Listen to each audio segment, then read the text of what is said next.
folks, welcome to the channel. I'm Don. This is Rockin' the Country.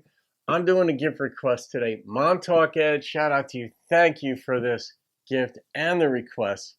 And you guys saw the title, Kathy Mattea, where have you been? And I don't know what that's about. I don't know if somebody was gone that night or has been gone for a long time, or where have you been all my life type of thing. But Ed said that you have a lot to say about this song, but you're refraining from saying it until after I react to it. So that's very much appreciated.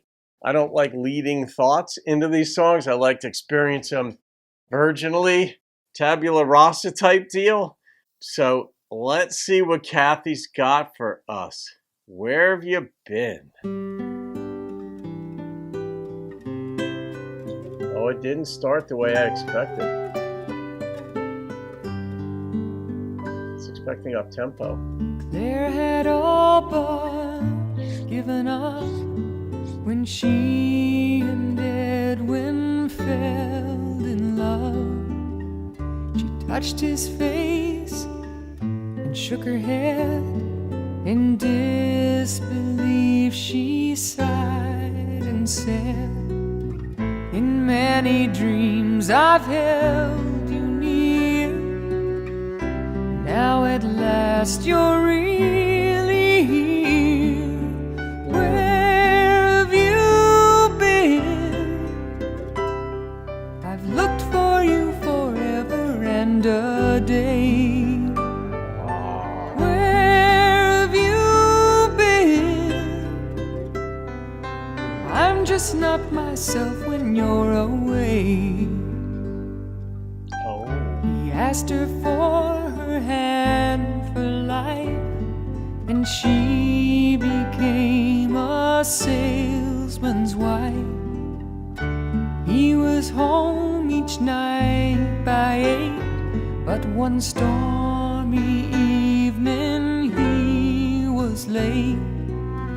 Her frightened tears fell to the floor until his key turned in the door. Nice. Where have you been? I've looked for you forever and a day. I hope we're not being set up for heartbreak here, because it sounds like we're being led into, like, this is a good dude. She's got her guy. He's faithful, even in the storm. You're like, oh no. But he didn't die, he comes home.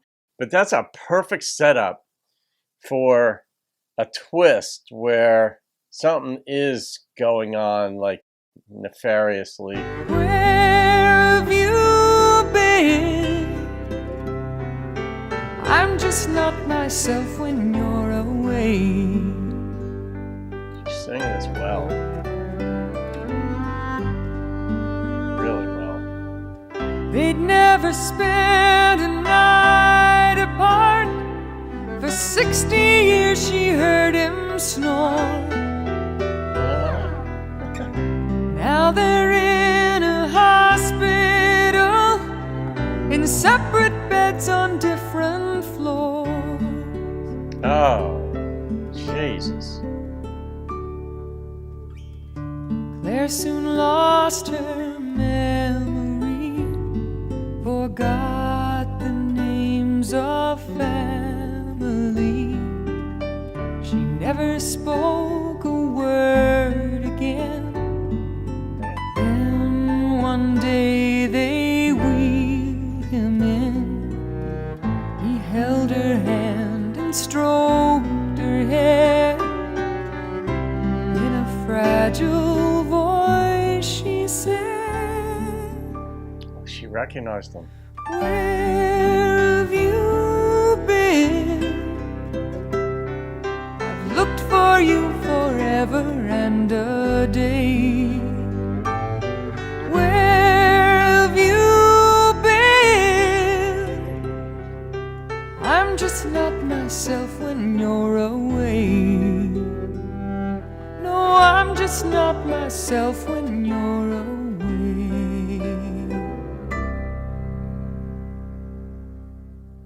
She recognized him. Well, I had this look of surprise that maybe when she said in the hospital bed, "Where have you been?" that she'd forgotten she ever met him. But when she saw this man for the first time, she was in love with him, this person, finally, in her mind, because she has Alzheimer's or dementia, so she clearly had forgotten people. But no, it was one of these things where she remembered who he was. She just didn't remember who anybody else was.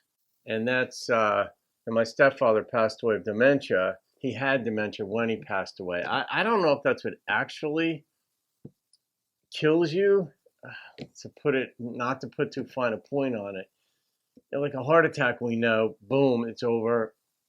That's what caused it. I don't know if dementia is the primary cause or if it is an ancillary cause to some other condition or something. But nonetheless, my stepfather had that, and you know, it's one of these things where like, wow, you feel like you've entered an alternate dimension, which you kind of have. And in this situation, it reminded me of the movie The Notebook. And that movie was beautiful. I mean, I think The Notebook came out in like 2004, 5, right in that time frame. And it was just beautiful. It just was moving. And that's this, basically. So, you know, similar theme. I mean, the story, in this sense, it was one of a couple in love, faithful. He was on the road. He was always home by 8 o'clock. They'd never spend a night apart. She dealt with 60 years of snoring. You know, that little cute detail in there of just things that go on in relationships that remind you of that person, that are that person's signature in a sense within the relationship, part of it. And you just kind of crack up about it. It can be annoying when you're with someone who snores, but you deal with it. You take the good with the bad, so to speak. You get a lot in a relationship that works. You give up a lot to be in that relationship too. So there's compromise. But this was just that love story of faithfulness. She needed him, counted on him, was not the same when he was away. And then different hospital floors. That image is sad, you know, just the end of life. But that's the poignancy. I mean, in one sense, death itself does not scare me. I don't understand enough about it. The process of dying, and I think for most of us that's the case, the process of dying is the one that is hard. Because we can identify with the elements of what people are dealing with, which is pain, loneliness, confusion, and all that. You can't identify with death. It's because we're alive. All we know is the paradigm, the lens through which we view life is a living creature. It's a tough thing, you know, and then you get into theological considerations and all that, which I won't delve into here. There's just so many ways of viewing things. But Ed, yeah, I'm guessing I covered some of the thoughts you had, and I'm guessing there's no way I could cover them all because this is one of those songs. I don't know if you dealt with this, Ed. In some capacity, if you know somebody, I'm sure we all know somebody who has had it. How close they are to us or not's another, you know, situation specific. So, all right.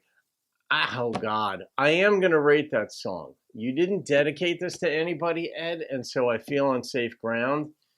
Her voice was spectacular in this thing, and the instrumentation was so appropriate to the song that it let you feel it. It let me feel it. It lets the listener feel. But Kathy really just, she didn't perform this song. She embodied it. She was it. It was just, The number that popped into my head was a 9.8, and it was almost entirely on the strength of how she sang it.